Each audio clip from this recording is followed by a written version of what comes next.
What's poppin', y'all? Welcome back. It's your boy Pee Wee the Plug. Another day, another video. Make sure you hit that like button for me. And if you're new and you enjoy this type of content, make sure you subscribe. We're dropping a video every day this month.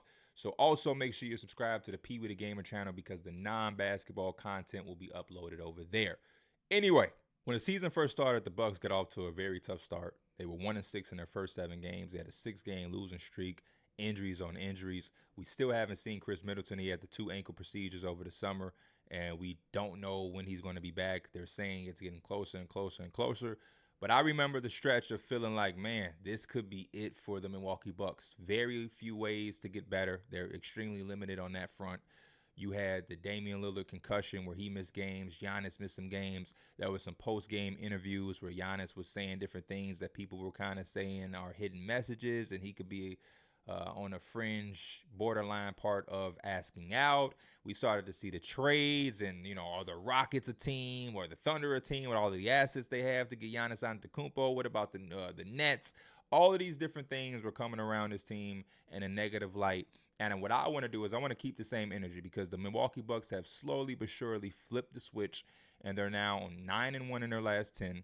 They're on a 7-game win streak, a win streak that I think can continue for the next few games with the way that they're playing. They're 6 offensively and 6 defensively in this 10-game stretch, and they've kind of recreated themselves in a new way. And one of the things that stood out to me early was during that turmoil, I'll say, you could kind of get a sense of Doc Rivers having his back against the wall and kind of feeling the fire, right? You come in and you're hired and you're replacing Adrian Griffin, who at the time wasn't doing a horrible job with the Milwaukee Bucks. It wasn't the greatest job or the greatest start that I think people thought, and you could see some glaring holes in that team when you were kind of looking at them as a contender.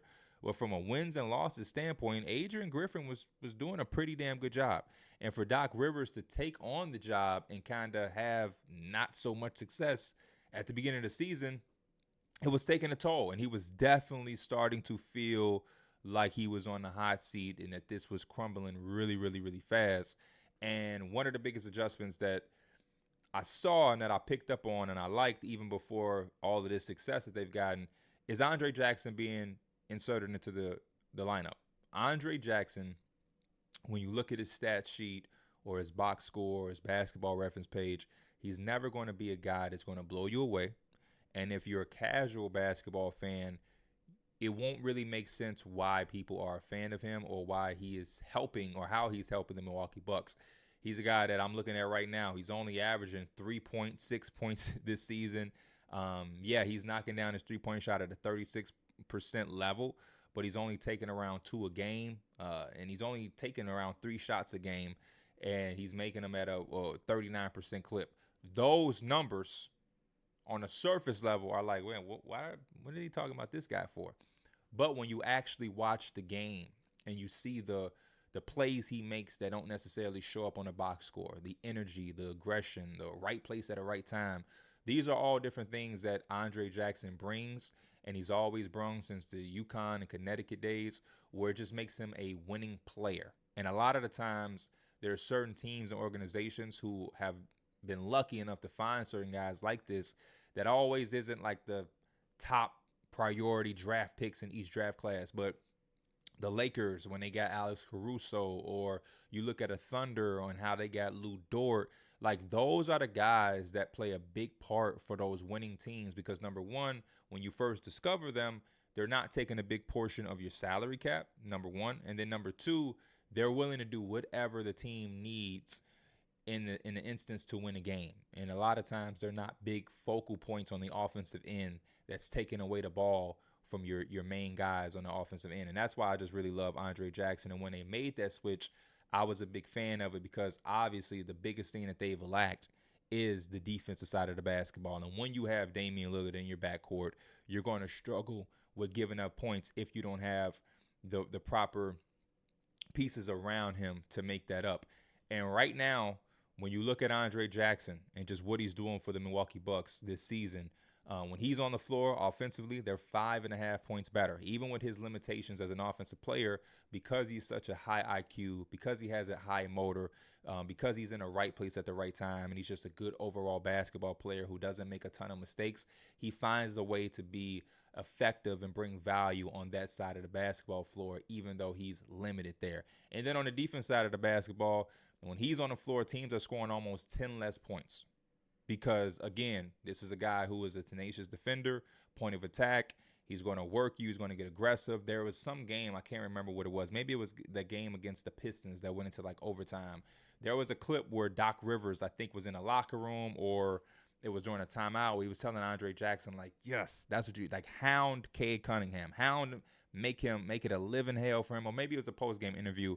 And that's exactly what they get from Andre Jackson. Because in the past year, your backcourt was Damian Lillard and Malik Beasley. That wasn't giving you anything on a defensive end. And then coming into the season, the backcourt was Gary Trent and Damian Lillard. And though Damian Lillard and Gary Trent played together before, and it seemed on paper like, oh, man, Gary Trent should be able to give you something defensively, the start to the season, it just wasn't there. And Gary Trent as a starter is 1-6. He's the next guy that I think has done a really good job kind of reworking his role as an off-the-bench piece. He's been knocking down the three-point shot at a 52% clip on 5 attempts. That's been major for them. Right now, the Bucks offensively are just thriving in a lot of different ways. And I got some things that I wrote down in front of me. They're 9th in shot quality over this stretch. So a lot of their shots are just magnificent. They're 10th in rim or three-point frequency. So their offense has ran like a very analytical-driven offense, where they are either getting to the rim from a Giannis Antetokounmpo drive, some type of pick and roll with Dame and Brook, or maybe the occasional Dame and Giannis pick and roll, or they're taking a three-point shot. Giannis is setting a good screen for Dame, or a handoff dribble, or Brook Lopez is generating a three-point look for Dame off of a screen or a pick and pop, or one of those drives from Giannis is converting into a kick-out three for a Taurean Prince or Gary Trent Jr., two guys who have been phenomenal for them when it comes to shooting the three ball. I talked about Gary Trent shooting 50% on threes during this stretch. Taurean Prince is shooting 57% on like 4 attempts. So both of those guys alone, just being able to shoot the ball at that level, brings so much value for the Milwaukee Bucks, because, again, on every single night, most of the attention, or all of the attention, is going to come between Giannis and Damian Lillard having the basketball. And when those two guys are operating, whether it's together or as an individual, they need to be able to have reliable spacing. So when teams are throwing bodies at Giannis and he's driving, Giannis has the confidence and the ability to kick out the ball, knowing that guys are going to make shots. And again, I'm not expecting these guys to shoot 57, 52% from three, but even when they come back down to earth, they have to be reliable. And I think that first stretch of the season, we saw that they didn't necessarily have that on a game-by-game basis. But Gary Trent really picked up his shooting to me. Taurean Prince has been doing it all season long, but this last stretch of games for Gary Trent Jr., since he's been coming off the bench, has been night and day versus the start that he had. Again, 10th in corner three-point frequency. And again, they're making 55% of those corner three-point shots, which, again, when you think about how the Milwaukee Bucks are going to play their game on the offensive side of the basketball, them being able to make 55% of corner three-point shots is amazing. It opens up so much more from them. And then when you go deeper into everything else for them, they're one of the top isolation teams right now when it comes to scoring in isolation. They're 4th in points per possession in isolation, which is in the 90th percentile. 49% of the time they're scoring in isolation, which is number 1 in the NBA. And again, this is all over this 10-game stretch, which is due to the shooting and the lights-out shooting that they're getting from their role players. Brook Lopez has been phenomenal. Right now, when he's on the floor for them during the stretch, his offensive rating has been 132. His defensive rating has been 106, a 6.7 block percentage. Like, Brook Lopez is damn near the unsung hero. I want to say it's Andre Jackson, and you want to be able to give him kind of the game ball, so to speak. But the way Brook Lopez is kind of rejuvenating himself, anytime Brook Lopez goes through stretches like he did to start the season, you get a little worried for the Bucks, because Brook Lopez is getting up there in age. And outside of Brook Lopez, they don't really have anybody else that gives them that look that he does, because he's able to stretch the floor as a 7-foot big. And when I say stretch the floor, I mean legitimate floor stretching, like 40% 3-point shooting from your 7-footer. When you have Giannis Antetokounmpo, that's big time. And though Bobby Portis at times can be a big spark for you off the bench, he doesn't give you defensively or offensively the type of looks that Brook Lopez does. Bobby Portis can knock down shots and get his shit off here and there. But when you watch Bobby is a little bit more in need of having a basketball. He wants to do the turnaround fades. He wants to be able to face up and do all of that. Brook is just spacing the floor, setting screens, popping, rolling, and he's protecting the rim at a very high level. And that's the major difference, where Bobby Portis is not going to give you the rim protection that Brook Lopez does. So if Brook Lopez, God forbid, ever does have a significant fall off or drop off, this team will look extremely different, because they have yet to be able to put themselves in position to find a replacement that's legit for Brook Lopez. 23rd in turnovers. So they're protecting the basketball at an extremely high clip. The only thing that I would say about the Bucks over this stretch, and again, it's been them overall as well, is the rebounding. I would love to see this team rebound a little bit more, especially on the offensive glass. Being able to get second chance opportunities for a guy like Damian Lillard is going to become big time. Because obviously when you get the offensive rebound, a lot of opposing teams are going to be in a scramble type position. And if you're able to get Damian Lillard step in or walk in threes that a lot of other teams are getting from second chance points, I just think you're that much better. But yeah, they are top 10 in so many different categories. They're 7th and above the break 3-point shooting right now, which is 39% for them. The 3rd in opponent effective field goal percentage at 50%. 6th offensively, 6th defensively. Their net rating is 5th right now. They have the highest win percentage in the last 10 games. And their advanced stats are the same way. They're 4th in points per possession with the pick and roll ball handler, which is 1.1 points, 90 percentile. And yeah, there's nothing that they're doing wrong. The other gripe that I have besides the offensive rebounding is their frequency with posting up. They have the highest post up frequency in the NBA, but they're only effective and in the 10th percentile. So the frequency is the highest in the NBA, but the effectiveness and the points per possession and the results that they're getting from the post ups are one of the lowest in the entire NBA. And that it's hard for me to kind of fathom that. I would love to see them just remove that out of the equation if it's not going to be something that's effective for them. But going forward, I think they found something.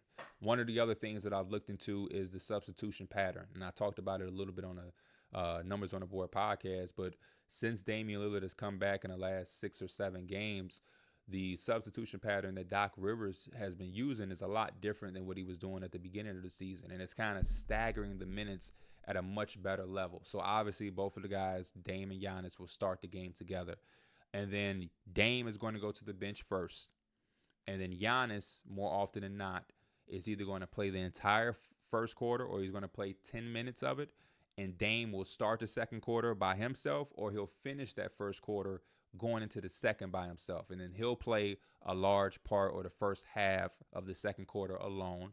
And then you'll have Giannis come back into the game to close the second quarter with Dame, or Dame will maybe get a 2 or 3 minute break and then they'll close it together. They both start the third quarter and you have the same exact recipe that you had in the first half or the second half. So again, Giannis is going to play majority, if not the entire third quarter. Dame is going to go to the bench in the midway 7-minute, 8-minute mark, depending on how the course of the game is going. And then to start the fourth quarter or the end of the third, Giannis goes and gets his rest. Dame takes you through the end of the third or the beginning first stretch of the fourth quarter. And then now Giannis comes in, Dame, if he needs a breather, 1 or 2 minute breather, and then they both come in and close the fourth quarter out. That has been the substitution pattern for them that has led to a lot of the success over the last 7 games or so with this winning streak. When you go back and you look at the substitution pattern in the first part of the season, the first 9 games of the season, it looks drastically different. And I think that's something that Doc Rivers has been able to come to the conclusion during the slow part of the season when I felt like his back was against the wall. He just was throwing shit out there. Let's see what works. Hell, I remember watching a couple Bucks games and Ryan Rollins was in the rotation. It's like, hey, the line right ain't giving us anything right now. The line right ain't playing. We're rocking with Ryan Rollins. And I think having that type of desperation opened up a lot of different things for the Milwaukee Bucks. So I'm looking forward to them for the rest of the season. I can't wait to see how far they can take this stretch. To me, Giannis Antetokounmpo is playing at a MVP level. And the more and more this team climbs, the more I think that conversation is going to continue to push forward. And it's something that I think may be a benefit for the Bucks in the long haul, because a lot of people are going to look at the Bucks and are going to look at their record, and a lot of the stats are going to be skewed because of the slow start. And I don't think they're going to take them serious. And the Bucks are going to be one of those teams that they might not have the same type of win-loss record as some of the other teams in the East that's ahead of them. But no team is going to want to face them in the first round. They're just not going to want to. And I don't think they even have to sustain 6 offense, 6 defense, 5th net rating, 57% three-point shooter from Taurean Prince, 52% three-point shooter from Gary Trent. We all know that that's going to come back down to earth at some point. But I think there's still an avenue and a way for them to have success even when those guys come back down to earth. I think they just need to have a middle-of-the-pack defense. As long as you're not one of the worst defenses in the league, you'll survive.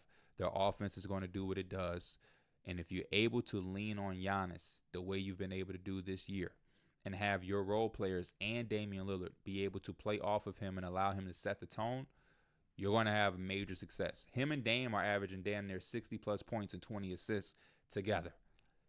This is exactly what we wanted in the version of the Bucks we thought we were getting when they first acquired Dame. Slowly but surely, game by game, these two guys are figuring it out how to be effective together on the floor and empower the players that are around them. In order for both players to play at their fullest potential, Gary Trent Jr. has to make shots. Taurean Prince has to make shots. Andre Jackson has to be effective. Brook Lopez has to make shots. And right now, we're seeing that. This is the scariest version we'll see of this team, and it's only the first part of the year.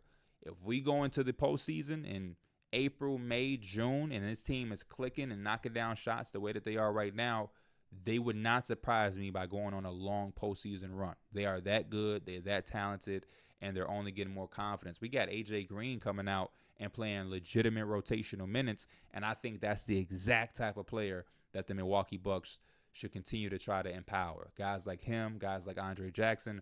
We're seeing a lot of trade rumors and interest over here, interest over there. When you look at the assets, when you look at the second apron and what that's going to do to the Bucks, I can't really get my hopes up for them to make some type of move to put them over the top. They have to continue to figure out creative ways to use the guys that they have on that roster now to be the best and biggest weapons to help Giannis and Dame. Y'all let me know y'all feedback. I know a lot of Milwaukee Bucks fans are going to love this video. Finally, something positive around their team. I'm pretty sure it was extremely annoying hearing Giannis Antetokounmpo names and so many different trade rumors and trades that we know aren't going to happen. You got the Houston Rockets saying, hey, man, we rather just keep our young core and keep building than to trade for Giannis. Come on, man. I'm supposed to believe that? I think to me, it sounded like the Rockets said, hey, we know Giannis ain't getting traded unless he legitimately goes on ESPN and tells Stephen A., I don't want to be a Buck. There's no need to entertain any of the trades. There's no need to upset any of our young guys by making them available for a trade that's probably not going to happen. But the Rockets, y'all ain't fooling me with y'all response to that, because I know damn well if Giannis was available today and told the world that he don't want to be a Buck, y'all be the first ones at the door. As always, I love y'all on Pee Wee the Plug. I'll see y'all in the next video. I'm out. Peace.